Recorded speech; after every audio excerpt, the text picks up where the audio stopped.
حضرت ابو سعید رضی اللہ تعالی عنہ آپ روایت فرماتے ہیں کہ سرکار صلی اللہ علیہ وآلہ وسلم نے ارشاد فرمایا کہ حضرت موسیٰ علیہ السلام نے رب تعالیٰ کی بارگاہ میں عرض کی کہ اے باری تعالیٰ مجھے کوئی ایسا وظیفہ بتایا جائے کہ جس سے میں آپ کو یاد کیا کروں۔ تو اللہ تعالیٰ نے ارشاد فرمایا کہ موسیٰ علیہ السلام آپ لا الہ الا اللہ پڑھا کریں۔ تو حضرت موسیٰ علیہ السلام رب تعالیٰ کی بارگاہ میں عرض کرنے لگے کہ اے باری تعالیٰ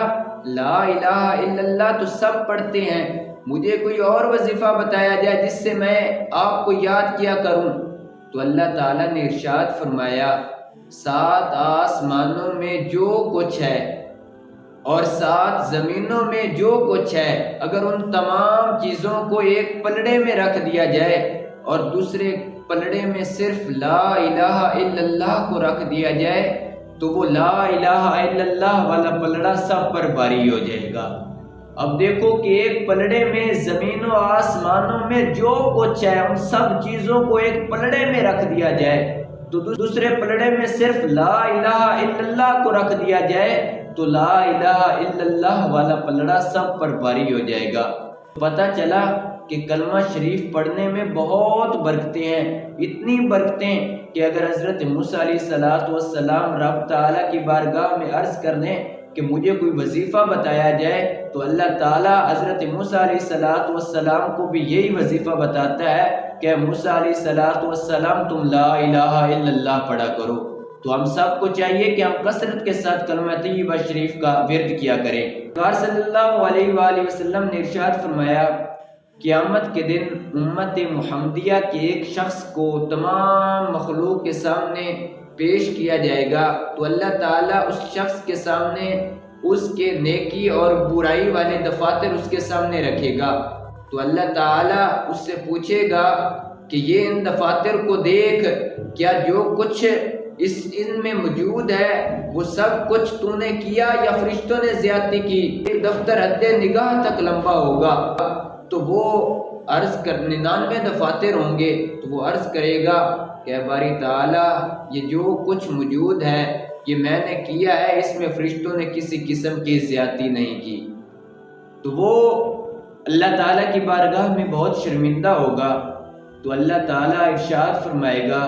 کہ ایک ورقے کو لایا جائے، جب اس ورقے کو لایا جائے گا تو اس ورقے میں اشہد ان لا الہ الا اللہ و اشہد ان محمدا عبدہ و رسولہ لکھا ہوا ہوگا۔ وہ اشہد ان لا الہ الا اللہ و اشہد ان محمدا عبدہ و رسولہ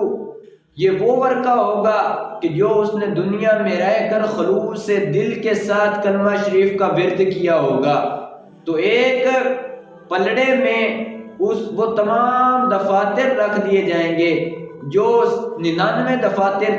تھے وہ سب کے سب ایک پلڑے میں رکھ دیے جائیں گے اور دوسرے پلڑے میں صرف وہ ایک ورقہ رکھ دیا جائے گا، وہ خلوص سے دل کے ساتھ جس کا ورد کیا کرتا تھا اشہد ان لا الہ الا اللہ و اشہد ان محمدا عبدہ و رسولہ، اس کو ایک پلڑے میں رکھ دیا جائے گا۔ تو وہ رب تعالیٰ کی بارگاہ میں عرض کرے گا کہ اے باری تعالیٰ کہاں وہ دفاتر جو 99 دفاتر گناہوں کے ساتھ بھرے پڑے ہیں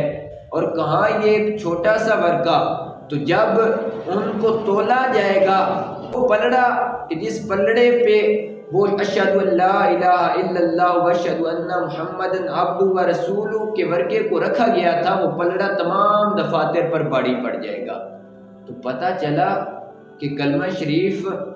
کی بہت سی فضیلتیں ہیں کہ اگر ایک پلڑے میں انسان کی عمر بھر کی بدیاں، عمر بھر کے گناہوں کو رکھ دیا جائے تو دوسرے ورقہ رکھ دیا جائے جو وہ دنیا میں خلوص سے دل کے ساتھ کلمہ شریف کا ورد کیا کرتا تھا تو اللہ تعالیٰ اس کے سارے گناہوں کو معاف کر کے اس کو اللہ تعالیٰ جنت میں داخل کر دے گا۔